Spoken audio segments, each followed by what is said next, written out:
Et c'est l'heure du top et du flop. Thomas, quel est ton top? Alors le top, on va prendre un cas assez connu dans l'univers des entreprises engagées, c'est Patagonia, cette marque de vêtements notamment pour les sports de montagne, pour l'exploration. En 2022, son fondateur a décidé de léguer quasi 100% du capital de l'entreprise à une fondation de droit américain qui aujourd'hui perçoit l'ensemble des bénéfices de l'entreprise. On parle quand même d'une centaine de millions d'euros par an, c'est quand même pas anodin. Et qui, ce faisant, redistribue l'intégralité des bénéfices à des actions qui préservent la planète, puisque c'est l'engagement fort de l'entreprise depuis toujours. L'entreprise fonctionne par ailleurs avec une gouvernance qui est très transparente, qui prône l'autonomie des équipes. On est bien dans les sujets qu'on évoque depuis tout à l'heure. Je serais surtout concentré Mm. sur les résultats de l'entreprise. Mm. En 2023, Patagonia, c'est près d'1,5 milliard de chiffre d'affaires. On ne parle pas d'une petite PME familiale, qui prouve aussi que l'engagement peut être source de pérennité économique. La fidélité des salariés est exceptionnelle. Ils ont un taux de turnover extrêmement faible. Et puis la marque, elle est très aimée de ses clients. Ils ont pareil une capacité d'innovation aujourd'hui qui font que leur différenciation sur le marché reste très forte et de plus en plus suivie. Donc l'entreprise poursuit son développement. Voilà un exemple qui montre que partage du Mm. pouvoir et de la Mm. valeur peut être source de pérennité et de performance économique.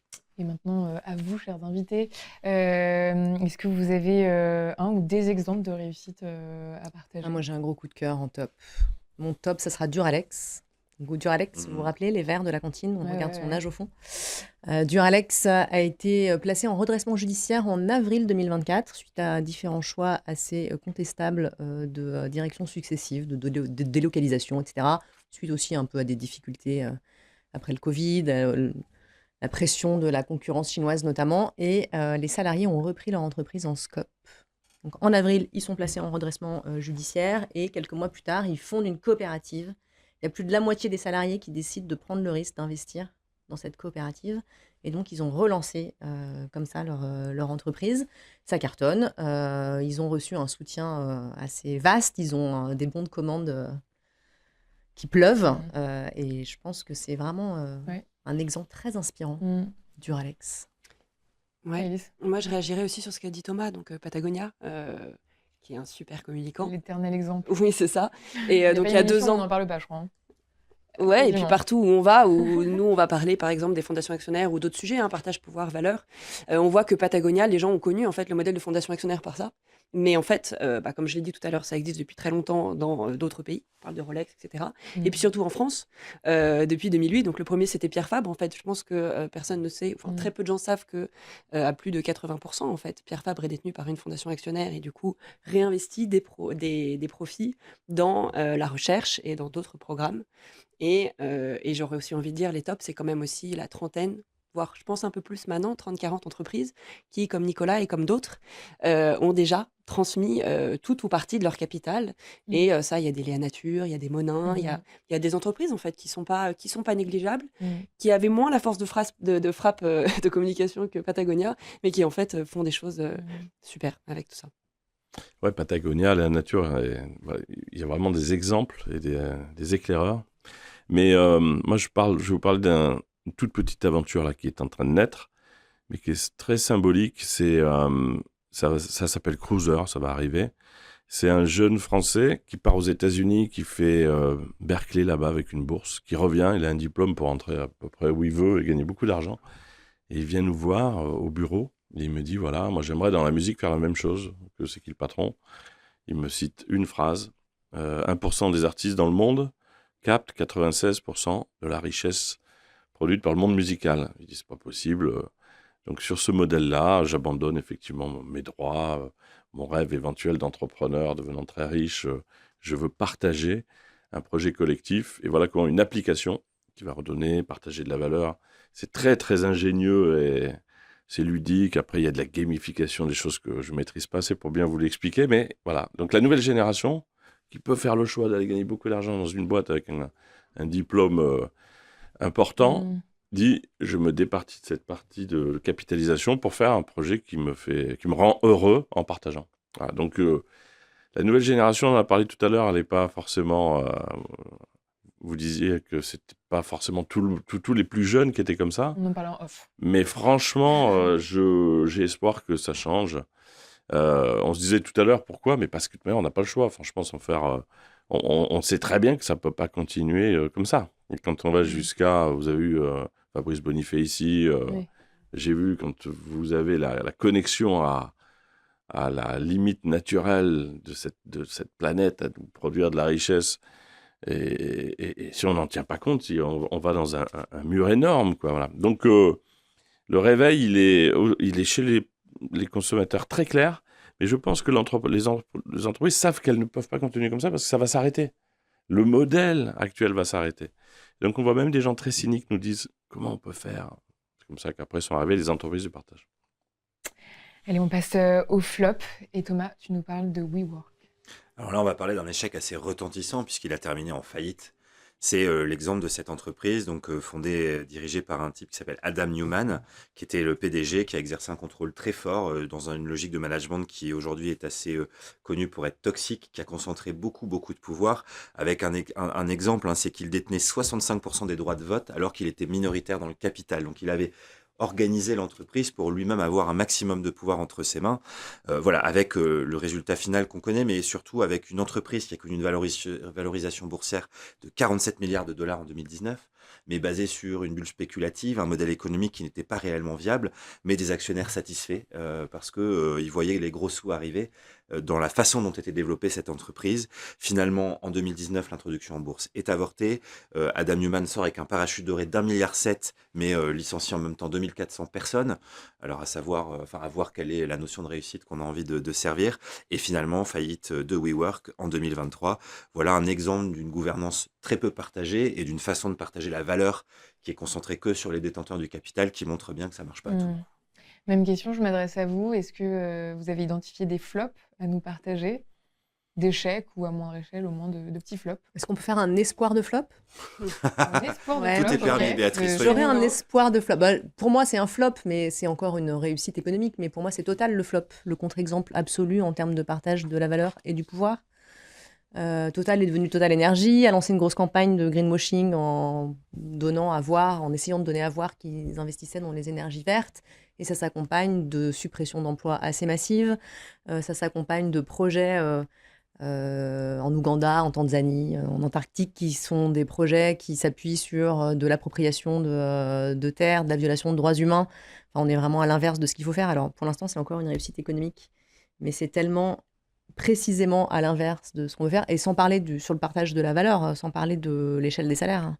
Il y a eu une grosse campagne de communication pour expliquer que le salaire minimum chez Total était de 2 000 € et qu'il avait cru de 5%. Pendant ce temps-là, le salaire de son PDG, il est à plus de 10 millions d'euros et il a été augmenté, lui, de 10%. Donc on est pour moi dans le contre-exemple absolu. Je ne sais pas si ça correspond vraiment à la définition d'un flop, mais à mon avis, dans le monde de demain, ça devrait être un flop. C'est un flop qui marche, quoi. C'est-à-dire que c'est un gros flop. Mais moi, je vais quand même rebondir là-dessus. Je ne vais pas citer de nom et je ne vais pas trop préciser les choses. Mais en tant que consommateur, on aurait été, je pense, tous dans le même cas, à part la personne dont je vais parler. Il y a un représentant de Total, directeur régional, qui prend la parole dans un sommet tourné vers la notion de bienveillance et qui a la question et vous, alors, chez Total, la bienveillance, qu'est-ce que ça vous inspire ? Publiquement, hein, il est dans une salle de conférence, ce monsieur dit sur cette question, je passe mon tour.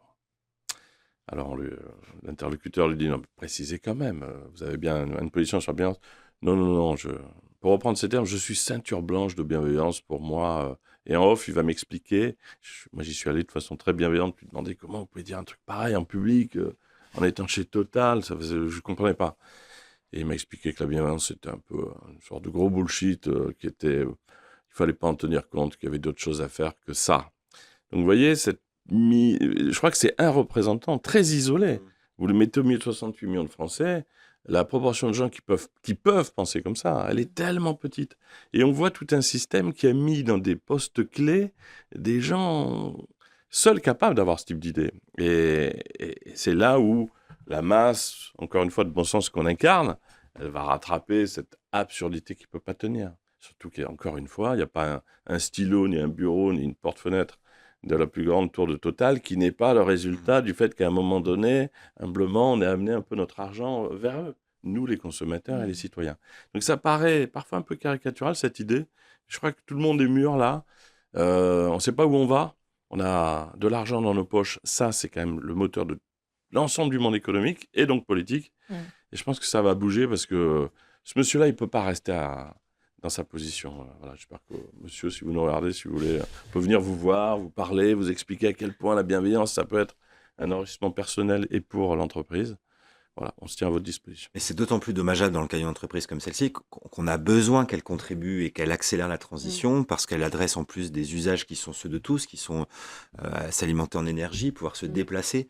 Et si une entreprise comme Total engageait ses moyens, son ingéniosité au service de cette transition, ça démultiplierait aussi la capacité d'acteurs historiques, je pense dans l'énergie comme Enercop, à servir d'autant mieux les besoins des citoyens que nous sommes tous, des consommateurs, comme le dit beaucoup Nicolas.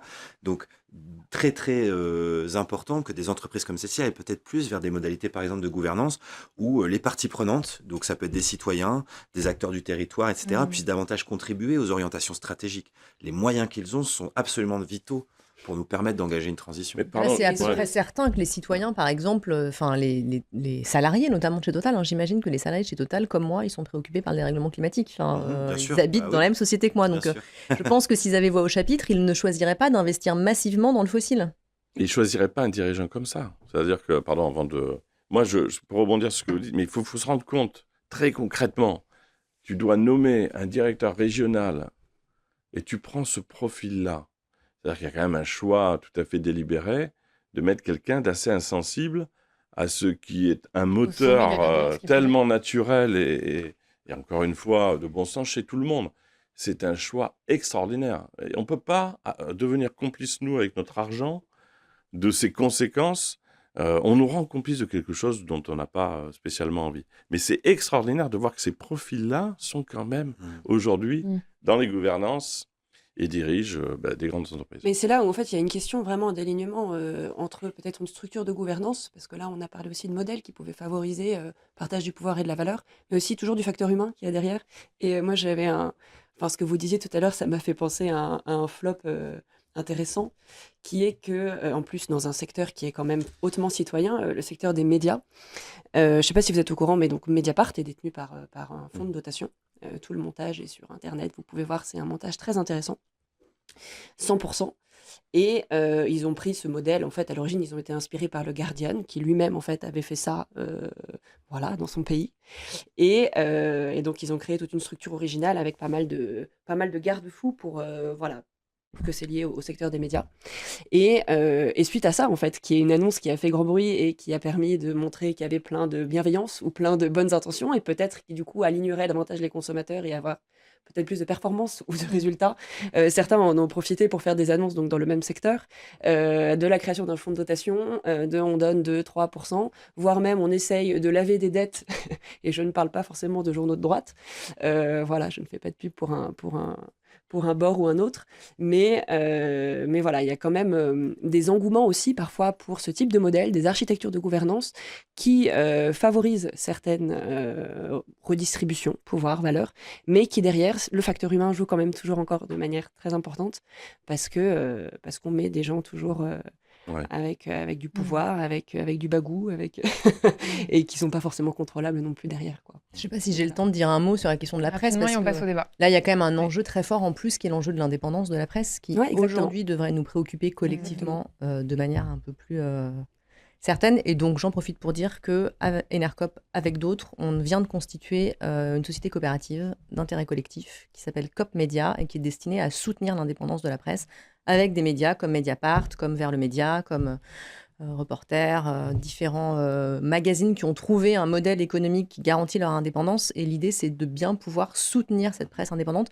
Objectivement, je pense que dans les prochains mois, on va avoir un besoin très criant d'avoir une presse indépendante qui peut continuer à s'exprimer et à diffuser de l'information qui ne soit pas de la fake news. Donc, et c'est là où justement Mediapart, avec un montage qui permet d'éviter les conflits d'intérêts, a créé quelque chose d'un peu équivalent, le fonds pour la presse libre, et qui du coup, grâce à des remontées de dividendes, maîtrisées bien évidemment pour ne pas mettre en danger le groupe, permet de financer aussi par des appels à projets des médias indépendants et de garantir cette presse libre. Merci beaucoup. Il est temps de passer au débat.